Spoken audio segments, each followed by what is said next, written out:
الكابيتانو بسرعة على مستوى دفاع من الجهة اليمنى هذا المرة بعد تمريرة ياسيمور.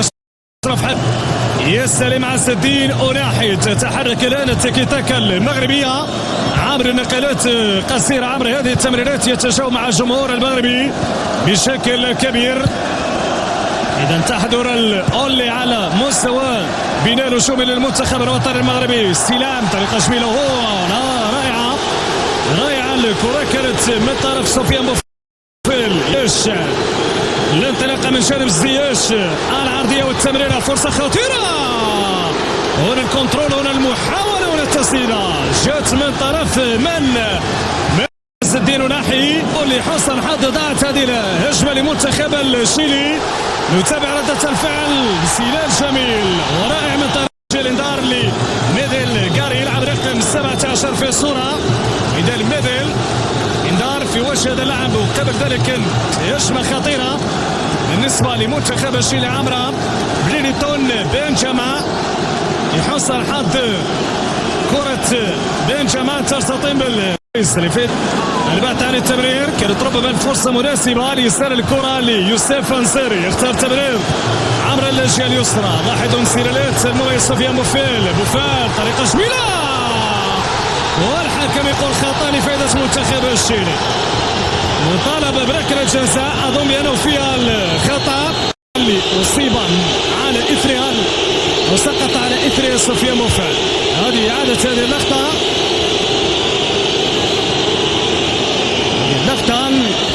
لا أظن بأنه في ركلة جزاء حسب ما تابعنا لمسلم. ضغط متقدم عبر الخطير أرتورو فيدال. هنا مراوغة جميلة. لاحظوا مراوغات من نصير مزراوي.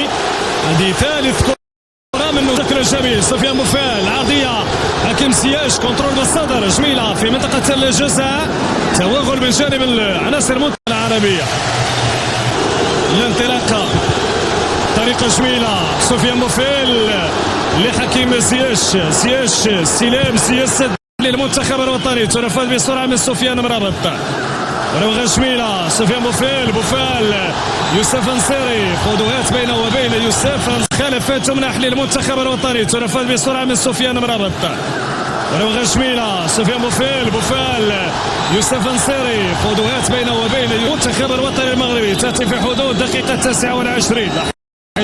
الرادي بتاتا إدواردو بيريسو، مدرب اللي كان درب هنا بإسبانيا نادي سيلتا فيغو وكذلك نادي إشبيليا، وقبلهم في بداية المشوار كانت بالأرجنتين رفقة نادي من نصير مزراوي. وليد الركراكي يتفاعل مع كل المزراوي. الاستلام عبر السليم ملاح، تصل لسفيان بوفيل. سفيان مراوغة جميلة، مراوغة الأول الثاني.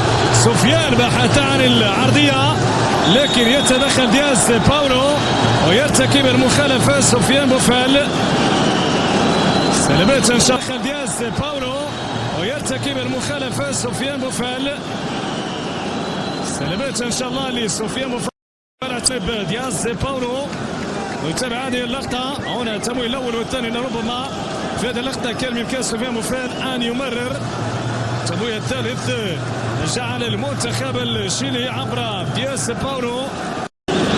البحث عن التمرير طويلة أمامية لمنتخب الشيلي. تغطية من طرف أشرف داري يغالي بريليتون بنجاما. ربما هذه الحراسة اللصيقة استفزت لاعب منتخب الشيلي. ذلك هنا نتابع لقطة من أشرف داري بصرامة كبيرة من جانب أشرف داري. صالح حكيم سياش مغربية من عز الدين.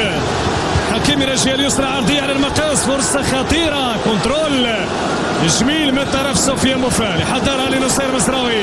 نصير تسدد. رائعة الهجمة للمنتخب الوطني. تفاعل كبير، ردة فعل جميلة من جانب النخبة الوطني على مستوى البناء الهجومي. مرت مقوسات تسديدات.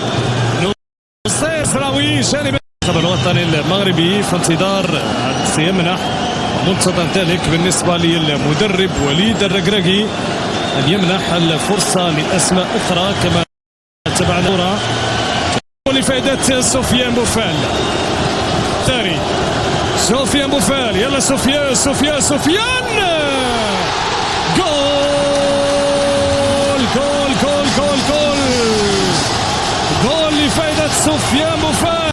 الشوط الثاني نقول مؤشرات إيجابية جدا بالنسبة للنخبة الوطنية للمنتخب الوطني المغربي في هذه المباراة أمام منتخب من وسط الميدان لعناصر المنتخب الوطني المغربي. هنا انطلاقة من أمين، عملية تحضير، فرصة مغربية خطيرة، جول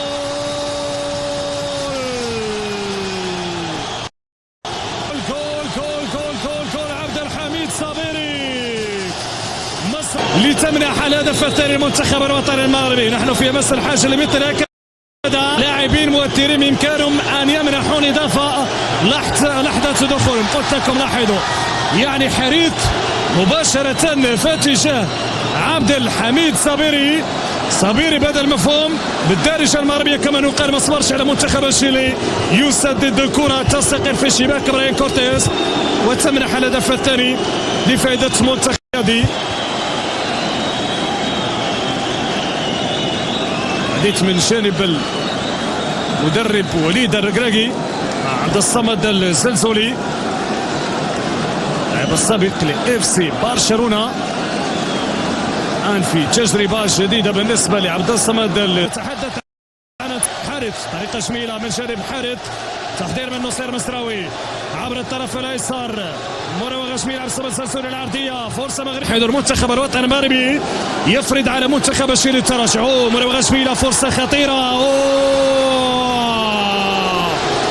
فرصه رائعه للمنتخب الوطني المغربي وحماس. نتيجه والاهداف، لكن الشوط الثاني دار الاداء ودارت النتيجه. هنا الانسلال، هنا اللمس، رفع الكره من طرف النجم عبد الصمد الزلزولي. لان الروح هذه العائله، عائله المنتخب الوطني المغربي. السلام عليكم، لا تنسوا الاعجاب بالفيديو والاشتراك في القناه تشجيعا لنا لنستمر بنشر المزيد ان شاء الله.